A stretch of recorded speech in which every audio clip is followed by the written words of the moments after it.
ရိုးရိုးသားသားကလေးတစ်ဖက်နဲ့ရက်တည်နေတဲ့ချိန်ခဲ့ပေမဲ့သိန်းတစ်ထောင်ကျော်ချူပြီးတော့ဇွန်နှချောင်းပြဿနာပေါ်လာလို့ပရိသတ်တွေကြားထဲမှာဝေဖန်ခံနေရတဲ့ food blogger ပရိသတ်များအားလုံးပဲမင်္ဂလာပါရှင် Talk Media Channel ကနေပြီးတော့ကြိုဆိုလိုက်ပါတယ်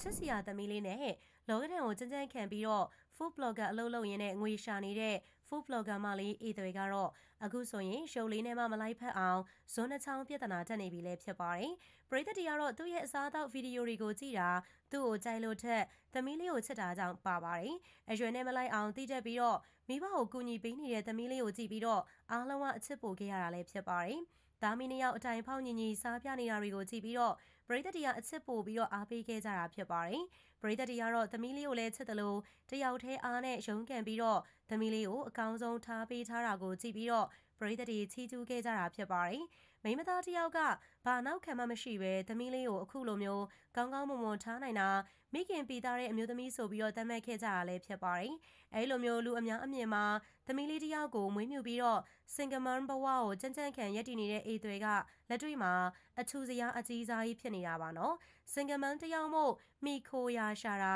လွတ်လပ်တဲ့သူတယောက်နဲ့ယူလိုက်တာမျိုးဆိုရင်တော့အားလုံးကနားလည်ပေးနိုင်ပေမဲ့အခုတော့အသက်ကြီးတဲ့အိမ်အောင်တဲ့ဘိုးတော်ကြီးစီကနေခြူနေတာမို့လူအများကြားမှာပြောစရာဖြစ်ခဲ့တာပါတယောက်တည်းရည်တည်နေရတဲ့အမျိုးသမီးမို့အမိရှာတာကိုအားလုံးကနားလည်ပေးပေမဲ့အခုကတော့သူများအိမ်အောင်ကိုဖျက်ဆီးနေတဲ့အပြင်တယောက်တည်းမဟုတ်ပဲယောက်ျားနှစ်ယောက်နဲ့ပတ်သက်နေတာမို့အပြစ်ပြောစရာဖြစ်ခဲ့ရလဲဖြစ်ပါတယ်အေးသွေကအခွန်ယုံကယာရုကြီးကြီးအိမ်အောင်ရှိရဲ့လူကြီးတယောက်နဲ့ဘာညာညာဆက်ဆံရေးဖြစ်ခဲ့တာတနစ်ကျော်နေပါပြီအဖိုးကြီးမှာအိမ်အောင်နဲ့ကလေးနှစ်ယောက်ရှိတယ်ဆိုတာသိပေမဲ့အေးသွေကဝင်လုံးပြီးတော့အချူစရာခင်းခဲ့တာပါတဲ့အဖိုးကြီးကလည်းအိမ်ကမိန်းမကိုလည်းမခွဲနိုင်သလိုအေးသွေကိုအငယ်နေရာမှာရာသက်ပံထားဖို့စိတ်ကူးထားတဲ့ပုံပါပဲအဖိုးကြီးကတော့အေးသွေကိုတကယ်ကြွေပြီးတော့အန်းထားတာသိန်းတစ်ထောင်ကျော်လောက်ရှိပါပြီသူတို့နှစ်ယောက်အိမ်အောင်ရေးဖောက်ပြန်တဲ့တနစ်အတွင်းမှာအေးသွေခြူထားတာသိန်းတစ်ထောင်ဝန်းကျင်လောက်ရှိရလို့ဆိုပါတယ်အေးသွေရဲ့ sponsor အဖိုးကြီးက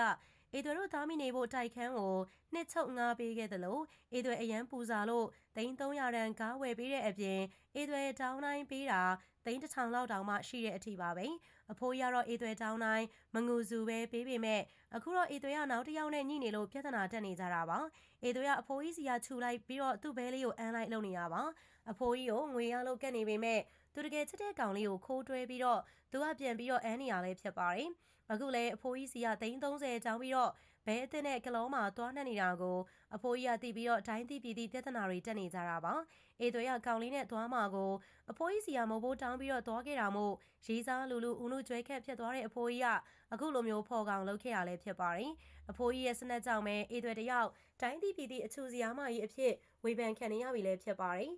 အေးသွေကတော့အခုချိန်အဆက်ကွဲနေပေမဲ့အတူတူသူ့ဘဝကိုနေမုန်းစီမဲ့အဖိုးကြီးကိုလမ်းခွဲလိုက်ပြီဆိုပြီးတော့လည်းအတိပေးလာတာပါဟုတ်ကဲ့ဒီနေ့တော့ဒီလောက်နဲ့ပဲရနာကျင်ပါတယ်အမြဲတမ်းအားပေးနေကြတဲ့ပရိသတ်တယောက်ချင်းစီတိုင်းကိုအထူးပဲကျေးဇူးတင်ရှိပါတယ်ရှင်